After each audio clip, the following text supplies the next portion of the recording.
Alright y'all, what's up? Welcome back to my channel. I'm Jusagin and we're gonna be watching TierZoo today. Our horses OP. I don't have much to say about horses. I was raised near horses. I know they're pretty strong, but I don't think they OP. You know what I mean? And plus, if a horse breaks his leg, what is it gonna do? Horses need their legs more than like mostly other animals.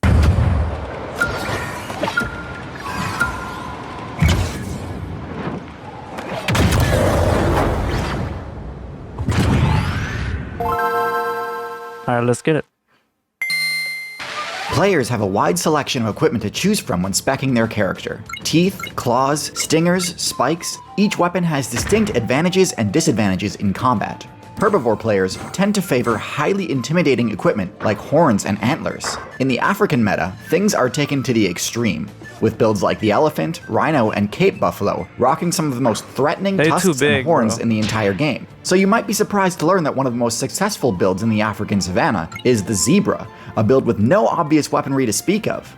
So what is it about the zebra build that has granted it such a dominant position in the savanna? The kick. To answer that question, let's zoom out a bit and discuss the incredible stats and abilities of the entire equine faction, including zebras, horses, and donkeys. Let's begin with their stats. Right off the bat, it's plain to see that this is a highly mobility-centric build, with an above-average power stat to back it up. With slightly above-average intelligence and fairly poor defense, HP, and stealth stats, at first glance, you might think that these stats belong to a rushdown predator. That's what I'm saying. Like, if a horse, like, if you get rid of a horse's legs or something, or you make him fall some type of way, they really can't do nothing. They have no way to attack.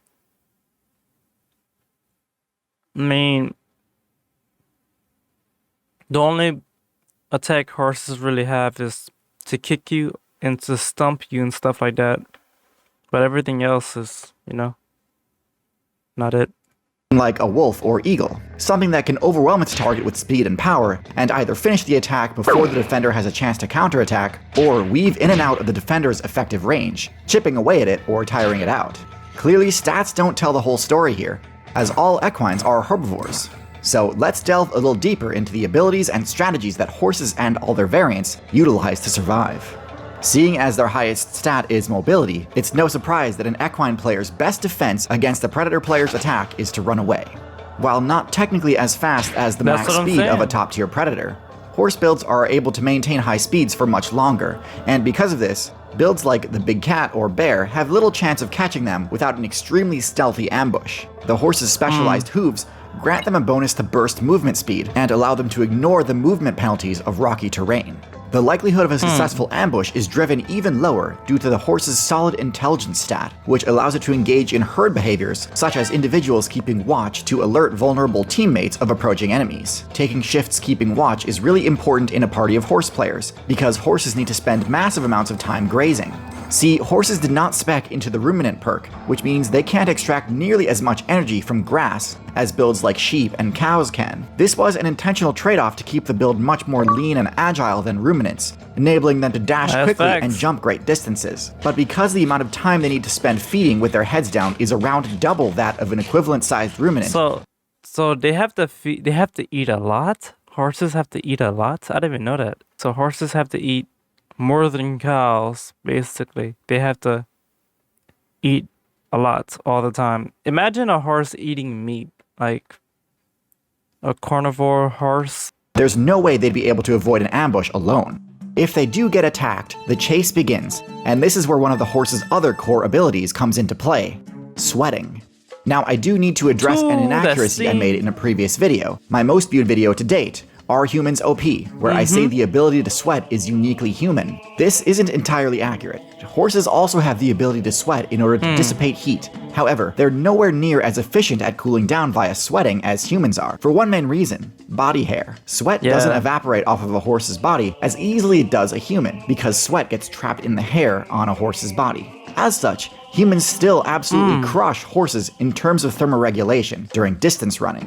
But sweating is still an extremely powerful ability that massively reduces a player's loss of stamina during a run, and thereby greatly increases the potential distance a player can travel. Anyways, if during a chase the horse player finds itself somehow unable to completely avoid an attack, That's when the other signature equine ability comes into play, their Kicking. kick. Yep. Now, in relation to more typical combat moves, like biting, swiping, and stinging, kicking is ridiculous. generally seen as a rather janky attack style, mostly used as either a desperate combo breaker attempt, or the best option available to builds which haven't spec'd their characters to allow for better combat moves. Dang. Generally speaking, kicks don't deal that much damage. They're fairly telegraphed and easy to dodge, and they can even throw the user off balance if they miss. Why would you try to kick the dog? What is going on here? Why was he trying to kick the dog? And you know how goofy you looked? A dog read your move. A dog read your kick. I wasn't gonna kick a dog, but if I was trying to kick a dog and he read my attack and he dodged, oh no, it's over. I'm gonna get back up. Nah, I'm running them Liu King kicks, bro. I have to get one. However, if we take a look at the horse's kick, we see an entirely different picture. The horse's kick hits with a force of around 2,000 psi, putting it well above the power of a jaguar bite, and just a bit below the power of a crocodile bite. Both of those builds are top tier specifically because of their incredible bite damage, so having a kick of roughly equivalent power is extremely Dang, you got useful. knocked out. However, plenty of large builds have no issue dealing damage. Moose, elk, wildebeest, and other large ungulate builds can threaten insane damage if they connect with a charging slam. However, Yes. attacks like that are incredibly telegraphed, and most players have a decent amount of practice dodging them. In contrast, a horse's kick has incredible frame data, to the point where it's basically unreactable if you're within range, which I should add can be deceptively That is true. That is true. It is fast. I seen somebody get kicked one time in real life, and I'm talking about the horse jumped up and kicked him. The horse jumped up and kicked him so fast he kicked twice in one kick. It was crazy. This makes approaching a defending equine player a lot more risky than most herbivore builds. However, the horse's kick has synergies that increase its utility far beyond what can be explained by its base damage and frame data. When it comes to defending themselves from attacking carnivore players, equine builds are at a huge advantage. Let me explain. So, most herbivore builds have only two options when confronted with an adversary: fight or flight. Carnivore players know this, and tailor their strategies to take advantage of the defending player's limited options. They're When wrong wolves for hunt that. large prey, like elk, their main advantage is to break the defending player's nerve and frighten it into fleeing. They will not commit to an attack if the defending player chooses to stand and fight. However, they will continue to pressure it with bluff charges Weak. and fake-outs, That's hoping to weak. bait out a defensive attack. However, as mentioned before, at them, these bro. counterattacks are slow enough to be dodged on reaction. Why are you going after the small one, bro? That's weak, bro. If I was, man, I feel bad for some animals like that. It's like, bro, it's just a baby. What are you doing, man? We get it as weak, but come on, bro. Quickly lowering the elk's morale, especially as the rest of its herd likely gets further and further away. It's only after a prey animal starts fleeing that these predators will actually try to deal damage by attacking the hindquarters to inflict heavy bleed buildup. In order to stop these attacks, most herbivores will once again stop and turn to face their attackers, which Whack. just resets the situation back to the first phase. Whack, Horses, zebras, and donkeys can whack, whack. Really, attacking from the back? That's the strat. You don't want to fight head on, bro. You gotta attack me from the back. completely thwart this plan of attack, as their kick grants them an extremely valuable option: the ability to counterattack while fleeing. Since they don't need to stop and face their attackers in order to deal damage, and because their kicks are harder to dodge than horn charges, zebras have one of the highest KD ratios against lions and hunting dogs in the game. Dang! While it might not be as impressive and showy as having huge horns or antlers, there's no denying that this strategy is extremely effective at warding off attacks and escaping danger. Yo, On he's top of all really the other running. benefits, kicking also allows the equine player to keep its vitals well out of reach and isn't exposing itself to a critical hit counterattack He was like some really horn running. users do when they attack. It does have its limitations though. Kicking backwards requires specific positioning, which, unless your character has 360-degree vision, will make your attacks less accurate. And on the odd chance that your opponent does get in front of you and land a grab before you're able to turn It's away, over. your options to fight back will be fairly limited, and nowhere near as powerful. Now, I do want to mention that unlike many ruminant herbivores, which only have lower teeth, equine players do possess a full set of upper and lower teeth that are able to deliver quite powerful bites. So they aren't Dang! completely helpless when facing an enemy head-on. But nonetheless, the unidirectional nature of their strongest attack option does mean that some counterplay is available. Next, let's discuss the advantages and disadvantages of the different variants of the equine build. We'll start with the horse, the most well-known of the bunch. Horses undoubtedly have the best base stats of the group, with higher power and more HP being the most obvious things that scale with size. They've also got the fastest top speed. However, perhaps even more importantly, the horse's higher intelligence stat enables cross-species team strategies, which can lead to some incredibly broken combos. Yeah. Zebras have a slightly lower base stat total, although this change isn't really enough to affect their playstyle. They're still perfectly capable of escaping attacks using their speed and endurance, and punishing overly aggressive enemies with a devastating kick. In addition to all this though, the zebra's unique stripe pattern grants it a few extra bonus perks. Because this pattern helps break up their outline and obscure their position, especially when grouped up, attacks against zebras incur a slight accuracy penalty. Surprisingly, this debuff even applies to insects. Wow, I didn't even know that. So it's like, to like the animal vision, they're blended, and it's like tricking them. Wow, I didn't even know that. So that's why they got the stripes. That's crazy. Resulting in zebras taking significantly less damage from parasites than other similarly sized builds. In exchange though, the zebra's intelligence stat is a fair bit lower, to the point where zebras are unable to engage in the same team combos as horses.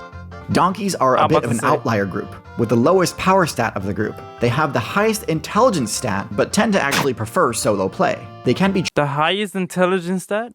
Donkeys are smarter than horses? Oh, so if you need to team up with somebody, get a horse, because a donkey, his power is not it, his defense not it, his mobility is alright, everything else is not it. But his intelligence, I mean, you can have a donkey for a pet, but a horse, if you want a teammate? Trained to become a useful party member, but they aren't naturally suited to this style of gameplay. Oh my god. And although they're quite capable of dishing out serious damage with their kicks, donkey mains also tend to favor the bite move in combat, a somewhat poorly optimized build in my opinion.